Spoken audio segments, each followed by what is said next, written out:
Hello, everybody, and welcome to Breaking Story with Young Screenwriters. Today, we are going to be discussing B-plot. So, and particularly as it relates to feature films. But also television. We're going to talk about both sides of it. Are we? Okay. Well, there we go. So, B-plot. Yeah. Adam, are you getting the cold front right now, by the way? Yeah, it's I was really unfortunately exposed to that. Yeah, it got pretty gross here, and we had to do that trick where you have to pour lukewarm water on stuff to like thaw out the doors of our car because they just would not open. I know. It was way too much. And apparently where Carl grew up in northern Kentucky and where I grew up in Lexington, central Kentucky, something weird happens in the middle where they're like winter people and everybody down here is like not. So he knows about, putting different tires on, like winterizing your car, and like, I don't know, that you need to have ice scrapers and things like that.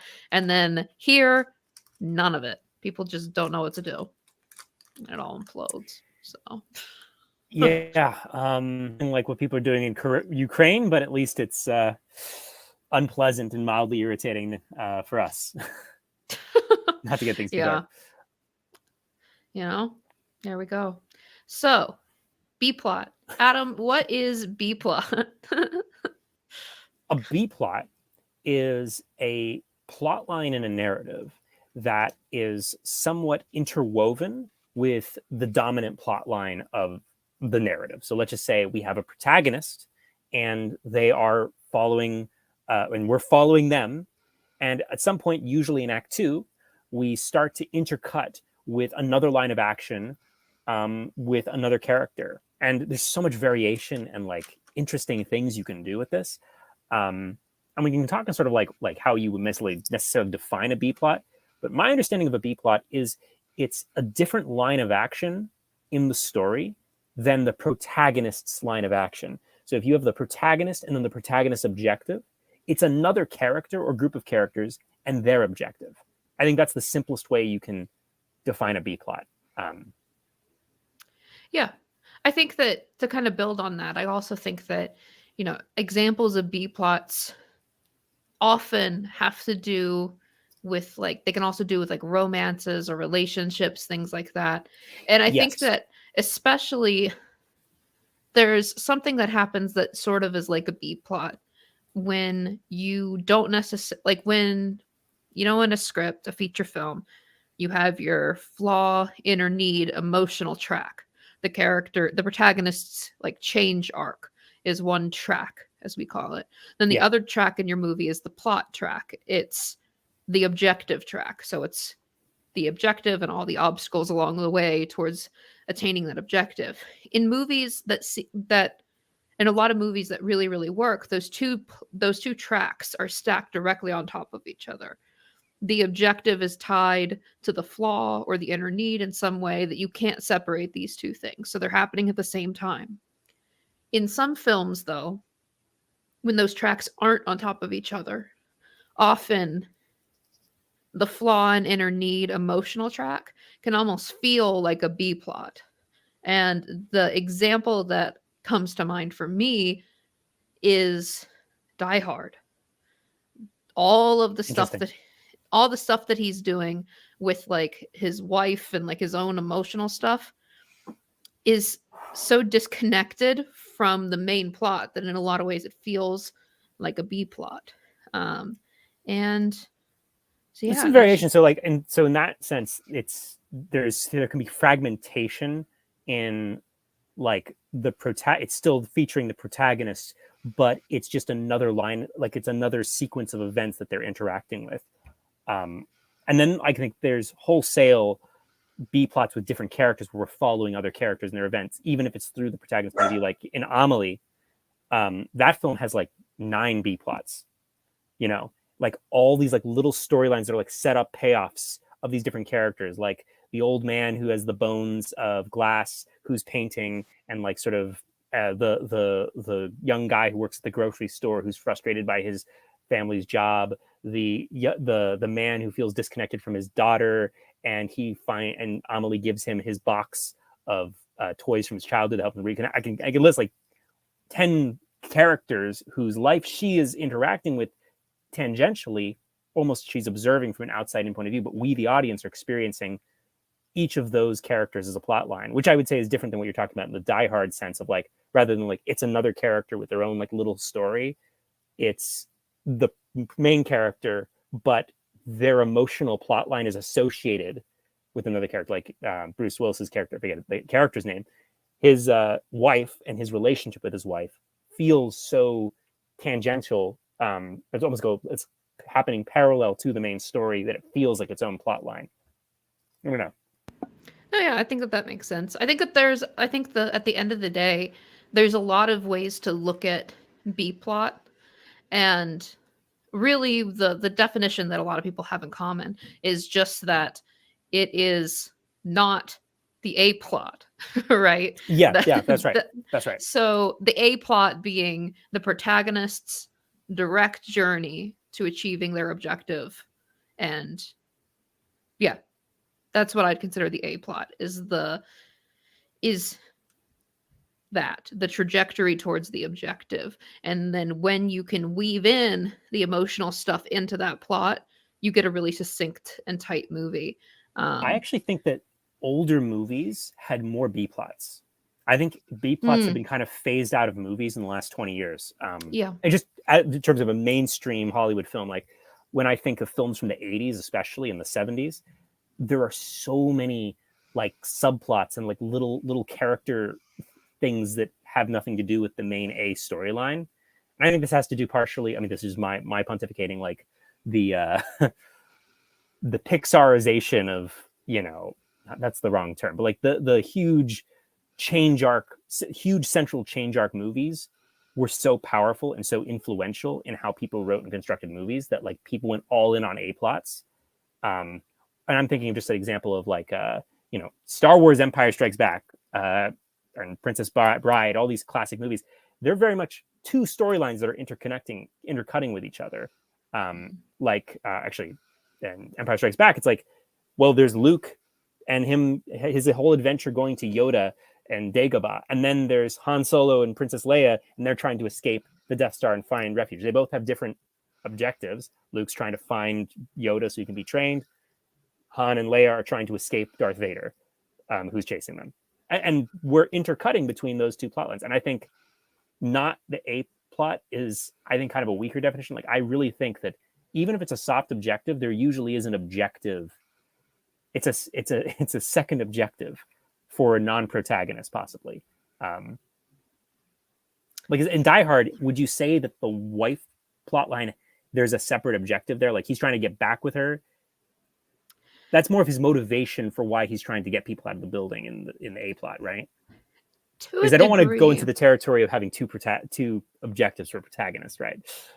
No, but I do think that just because maybe that isn't the like platonic ideal or whatever people call it, doesn't mean that isn't what happens. So I think by looking at it as this is sort of like a storyline that isn't directly connected to the main plot, it opens it up for ones that maybe wander more. I think in like writing modern films, especially, we are really in a time when stuff needs to be super tight, right? Like, I feel like that's true of a lot of stuff now. Like you were saying, it's like everything must serve story. And if it's not, like, if it's an extra scene that could be cut, it is. And, you know, keeping everything tight. But I still think sometimes we explore side stuff that has to do with the emotional journey that doesn't necessarily connect in a way that I would consider a plot.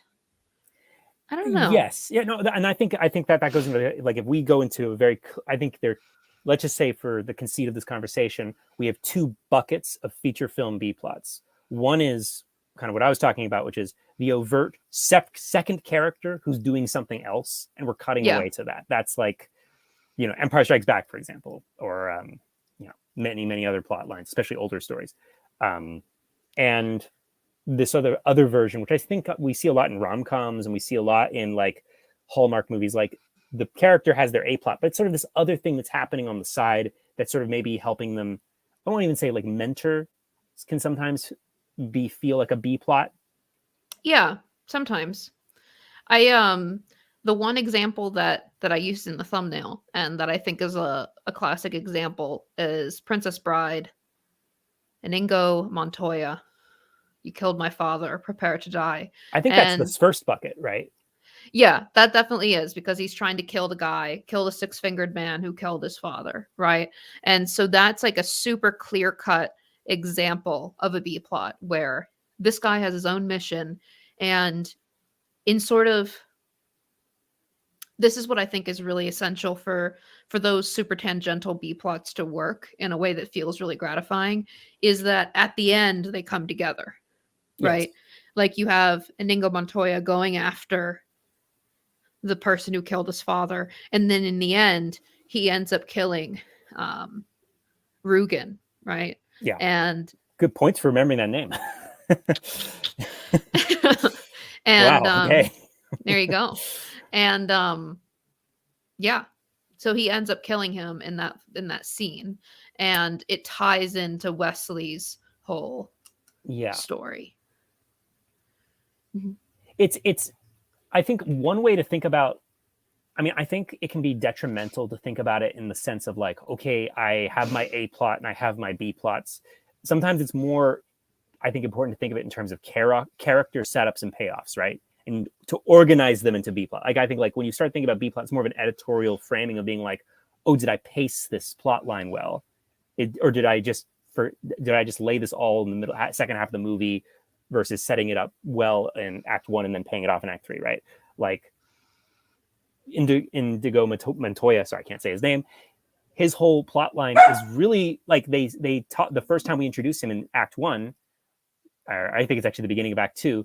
He tells his story, and he basically tells the audience and Wesley that, hey, I want to kill this guy, and this is my whole thing. And then we sort of have seeds throughout the rest of that act of, oh my God, we see the six-fingered man that he was talking about. The audience saw it before he did. Like there's advancement of that plot line, but it's not necessarily like a full, like they're cutting away to him. It feels like something that's subtly sort of planted. Yeah. It's a setup for the payoff. And you're right that it comes together in the end, in the sense of like the fact that he finds the six-fingered man is the perfect timing for Wesley's A plot. Like they're working together for the same shared moment. Like it's all part of the same sort of revenge, the same justice, the sequence of events. And so for the audience, it doesn't feel totally disconnected. It feels like the same thing.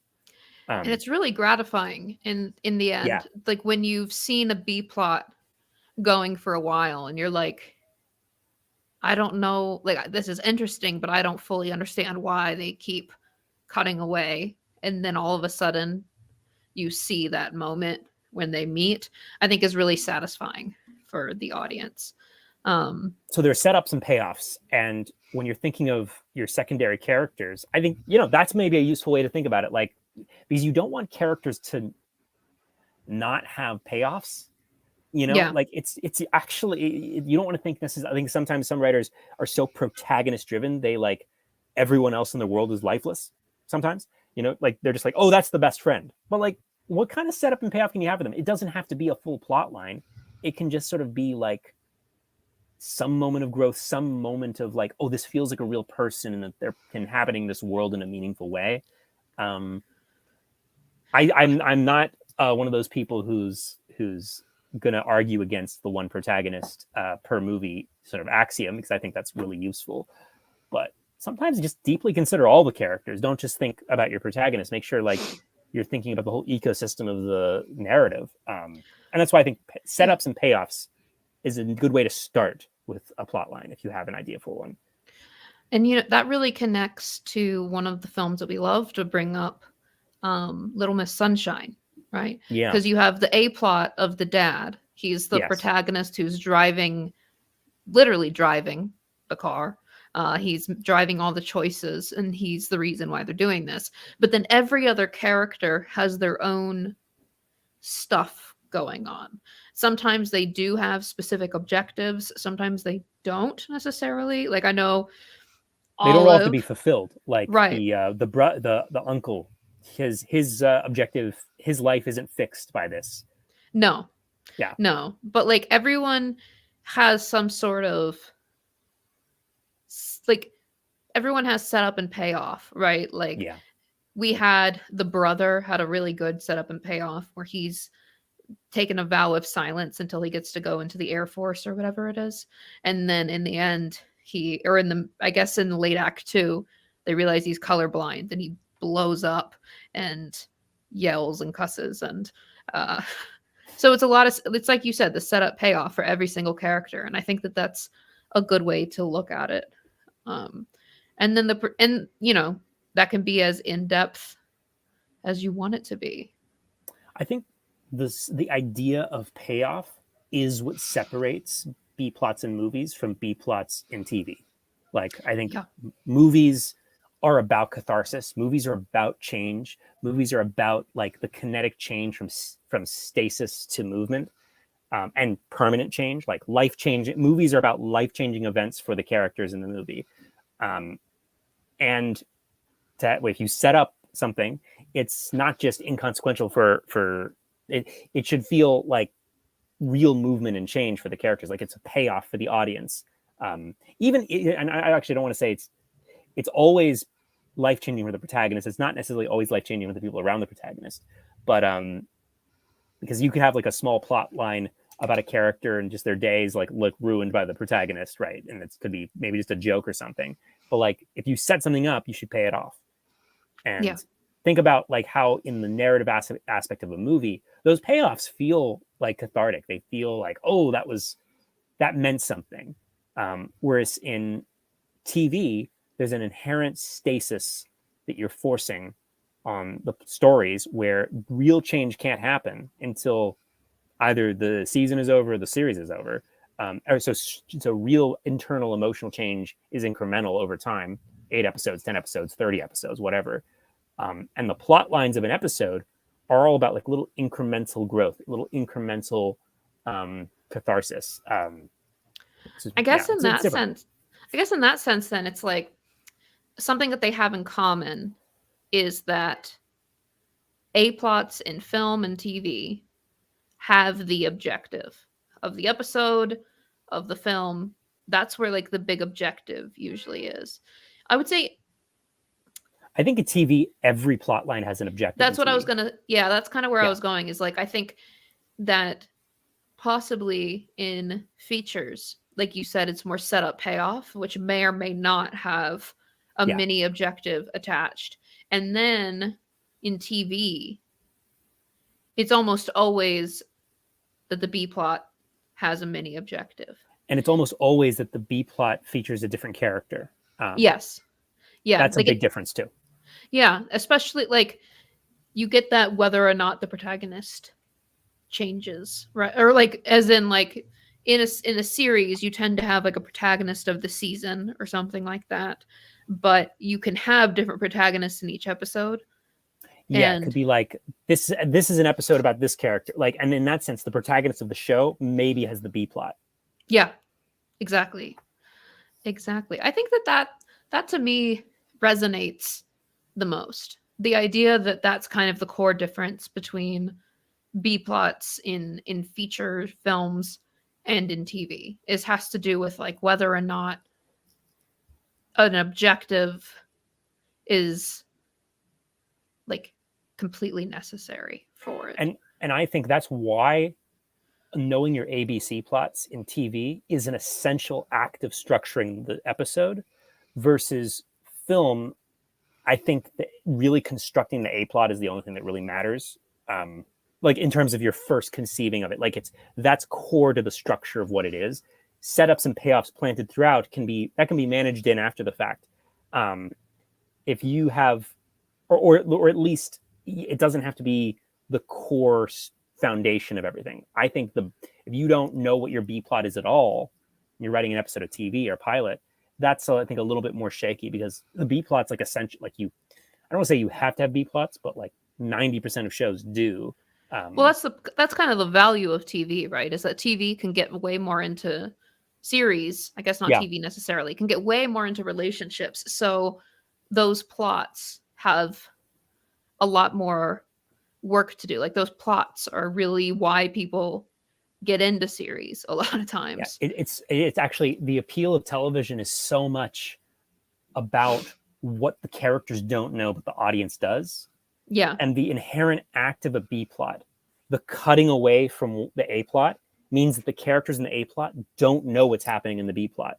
And there's especially serial prestige television, there's so much about like the audience having reveals and like leaning forward, being like, oh my God, this is going to happen, this big twist or this big piece of information. And they don't know they don't know is like kind of essential to the ingredients of what it is. And by cutting away to something else, cutting away to another character doing something else, the audience has this bird's eye view of the situation of the story. I think that's kind of what TV does really well. You can't design and write TV without thinking about these plot lines and how they interweave. So, question then, because I've been watching it, you've seen the first season of White Lotus, haven't you? I have, yeah. Would you agree? I only watched the first episode of the second season now. Okay, I haven't finished the second season anyway, and plus that one's kind of new. But would you agree that for the first season, the manager, Armand, I think that's his name, is the protagonist? The central? I don't think there is a protagonist, but I haven't seen it in a while, to be clear. So yeah, I think I think a lot of people think Jennifer Coolidge is the protagonist of the show. I think a lot of people want Jennifer Coolidge to be the protagonist. I know. So like, I don't know. That show, I don't, maybe because the second season, first episode was so clearly mine, I don't think there's a protagonist of that season. I guess you can make arguments for a lot of them, but what I think is so interesting about White Lotus and why I brought it up as an example is because for a lot of these plot lines, you don't get catharsis. Like that's kind of the point of White Lotus. It's withholding the stuff you want to happen. Yeah. You get like a lot of setup and to some degree payoff, but you don't necessarily get satisfaction. Yeah, which is interesting. I appreciate that. I respect stories that don't give the audience what they want. I respect that. Sometimes I don't want that as a consumer, but like sometimes you got to be like, wow, that's life, man. Damn. Or just that's not right. That's not just. That's not bad people getting away with things. Is but I think it's important to have stories like that. I think Americans particularly are hyper conditioned for justice and stories. We want good endings.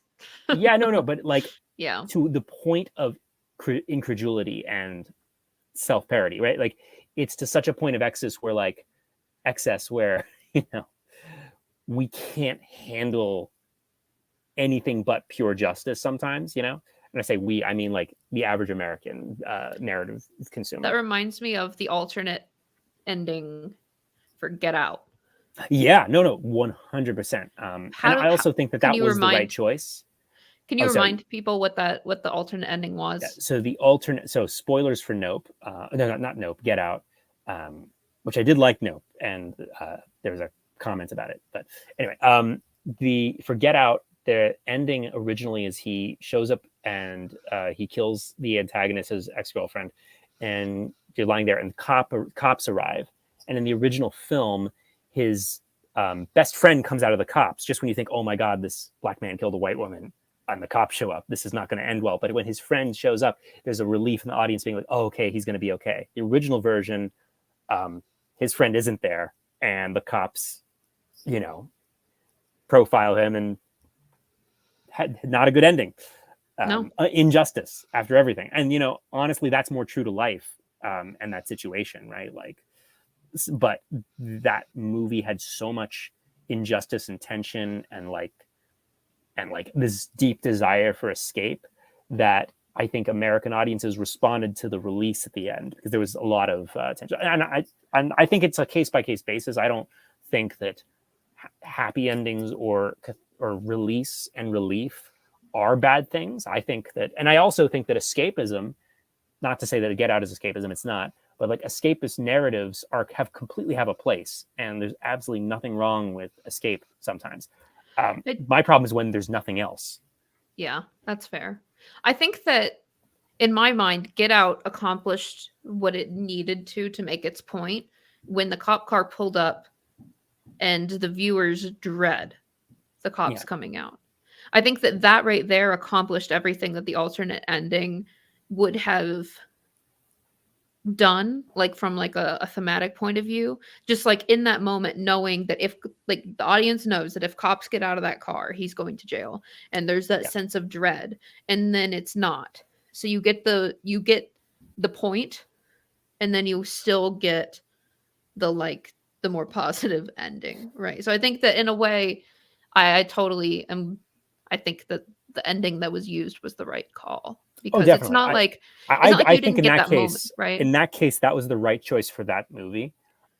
I just think that there's a larger point of Americans are so uncomfortable with ambiguity. I mean, everybody is, but like, I mean, American stories have dominated the movie market for decades and decades and decades, and it's to the point where when you talk to the average movie consumer, they'll talk about characters in terms like the good guys, the bad guys.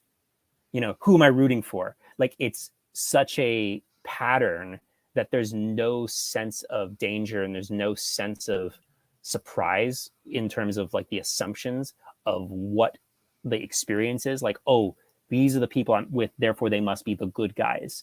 You know, rather than saying like, okay, this is a story, let's see where it goes. Sorry, I'm ranting a little bit, but I don't know. There's something there. No, for sure. So how much time, let's start with features, getting like into the nitty gritty, how much time should you spend with a B plot? Like, how do you decide how much to sprinkle it in? I think TV, I can give a definitive answer pretty much. I mean, but for movies, it's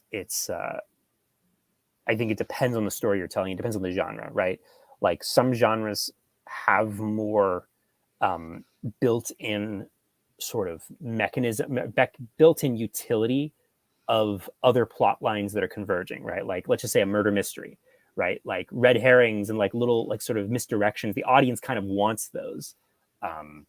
Or for rather than say like a simple coming of age story, you know, where not to say coming of age stories are simple, but like it's about this person and their change and this moment in their life, right? Mm-hmm. If we start like spending too much time with things that aren't their story, quote unquote, that's when it becomes not useful. Whereas in television, you know, at least 60% of your scene should be an A plot, you know, and anything else you proportion really it's up to you, but like I think like you have to keep the proportion of like whose episode is this.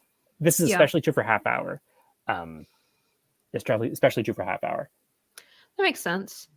You know, with features, people have this strategy that they use is when they card their movie, they a lot of times will color code what is A plot, what is B plot, so that when you look at it on a table or on a wall, you can see at a glance like, oh, my A plot's green, and there's like a huge stretch where there's no yellow, which is my B plot, and now I know I need to sprinkle some in. I remember that's how John talked about using note cards in a color coded way. Yeah. So it's sort of like, I feel like with features, you get, it's really about balance and like making sure that people don't forget the B plot often is at least. Yeah, but also don't give them too much familiarity because sometimes a B plot is more, or I should say setups and payoffs. Give people opportunity to forget about the setup. Yeah. So when the payoff happens, they're delighted and surprised because one of the only ironclad ironclad rules of storytelling is don't be boring. And part of don't be boring is surprising people, right? Like it's that moment of delight of like, oh, wow, that thing happened. Like it's that one moment when you're watching a story and your heart opens up and you smile and you're empathizing with the character. Something just happened you weren't expecting. It's that surprise of the reveal, the payoff that's important. And sometimes when you have your setup right after the payoff, like if it's too close together, like, oh, we just introduced the character and then this thing happens. You don't have time for an audience to forget. It's right in their head, and there will be no surprise. There'll be no delight on the same plot beat. Whereas, if you move the same setup to Act 1 and then had the payoff in Act 3, the audience will be, oh, that guy! Oh my God, the waffle guy! He had the waffles. Like if we give us opportunity to forget about characters and or forget about plot setups. So when they are paid off, they are surprising but inevitable, and it makes the audiences, I would say, trust you more.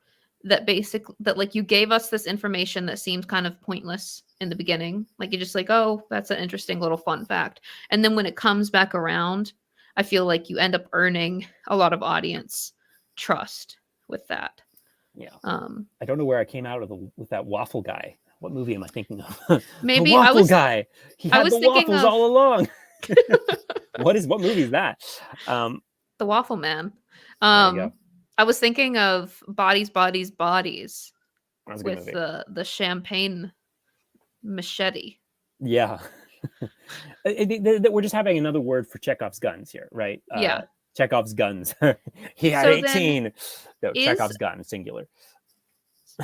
Is a Chekhov's gun?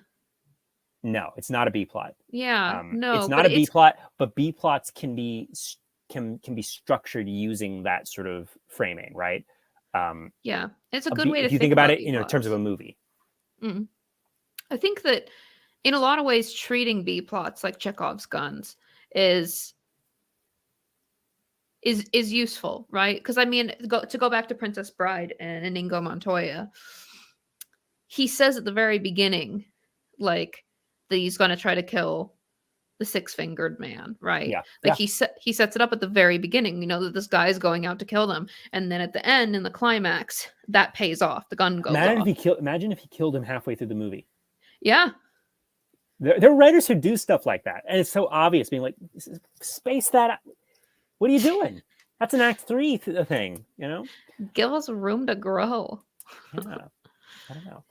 Yeah. That's why structure is important, and not because of any arbitrary, like, prescriptive outside-in thing. It's just sort of like the emotional experience of how a story is told.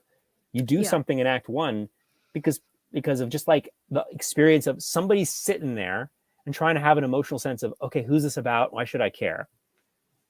And you need to give them an opportunity to get a sense of who this is about and why they should care. And then sort of follow that characters, their ups and downs. And then finally, when the big moments happen, have the payoffs, have the reveals, have the emotional catharsis. Like if you don't think about that natural rhythm of experience of getting a human being to interface with your story and like have time to warm up with it and have time to, like, if you go too hot before they're ready, they're not going to engage emotionally at all. Whereas if you have time to seduce them and sort of win them over and tell the story and like get like by the end of the story, I think of anything, Eddie's story. David Mamet has this great metaphor. Sorry, I don't think he's a great guy, but he has a great metaphor for Act 3. He says Act 3 should feel like the most exciting sports game you've ever seen in your life. Like 5 seconds on the clock. The guy with, I don't know sports, but the guy with the ball who has to score the thing is very unlikely that he'll make it. And just as he's about to fail, he magically picks it up. But oh my God, there are 18 guys coming at him, and wait, his friend shows up in the thing. Like there's an emotion to that. If you have events like that too early, people are going to be like totally cold and they're not going to engage. But it just time things the right way, give people the right type of setup and then the right type of payoff, and they'll have a completely different experience with the same story. Sorry, I'm rambling about structure, but B plots are the same thing. Like if you need to think about how they fit into the overall telling of the story, and they need to be a value add, right? If they're distracting from the quote unquote story or becoming too big, like I think this happens a lot with beginning writers, is they write a self-insert character who's basically just them in the story, which can be okay sometimes. I don't want to be against that completely, but they write a self-insert character that's not really flawed, and all of the storylines are about bad things that happen to them. And the most interesting characters are the jerks around them.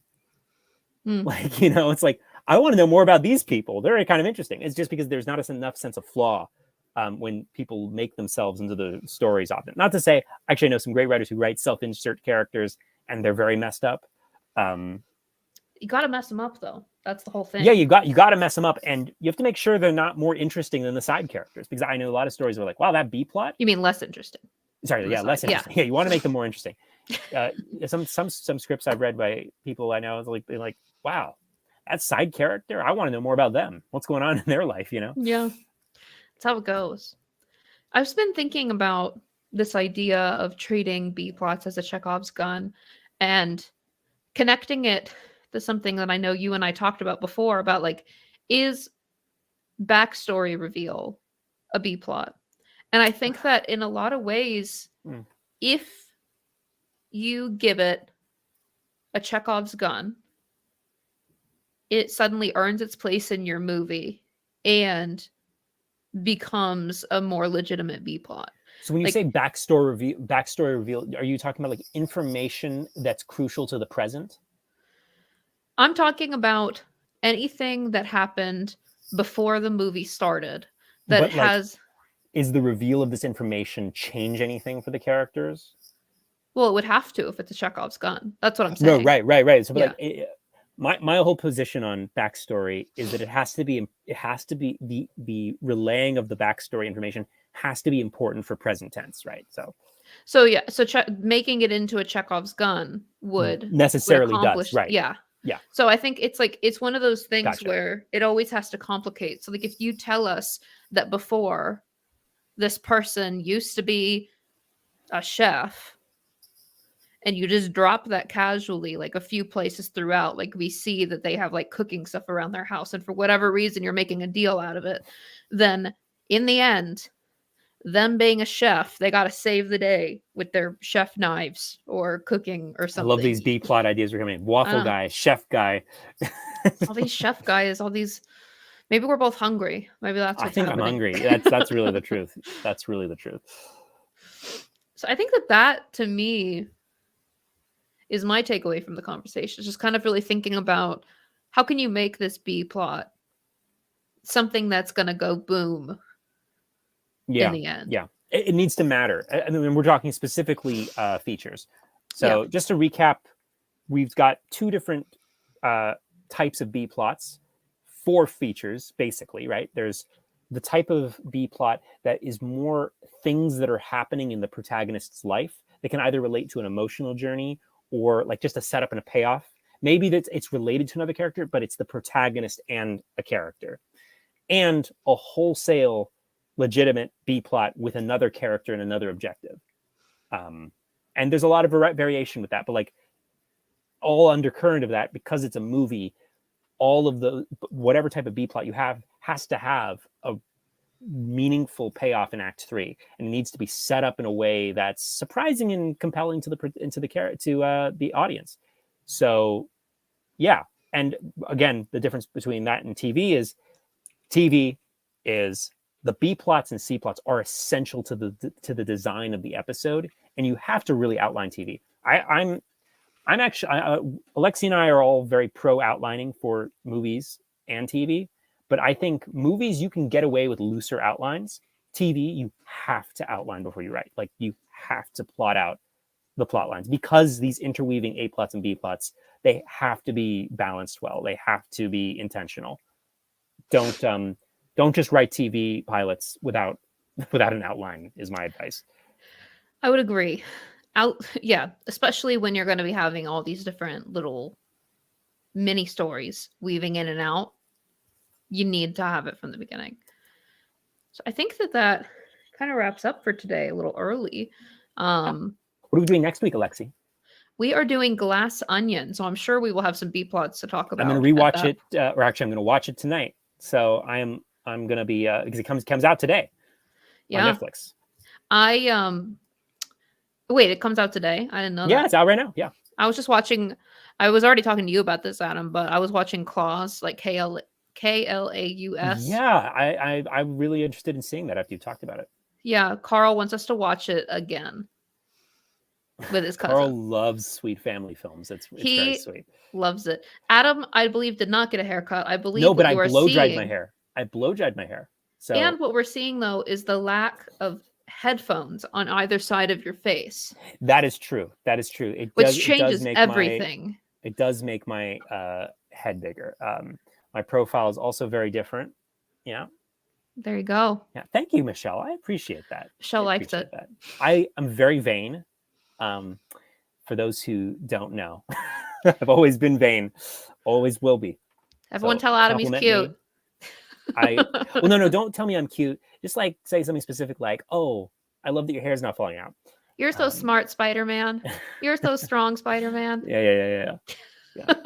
Either way, I need to get a sponsorship or endorsement with finasteride, which I started taking, and my hair stopped falling out, and I will not go bald as long as I take finasteride.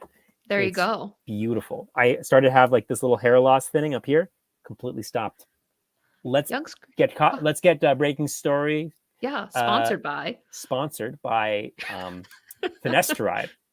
God, so good we didn't name this bald guy storytelling for John, or else we could never John have on that. an episode where we get finasteride hair loss to endorse it. He'd think it was an insult because he lost all his hair. Yeah, there you go. Oh my God. Okay, let's wrap this all right, up. everybody. Have a great holiday if you celebrate. Happy holidays, everyone. We'll see you next week. Bye. Adios.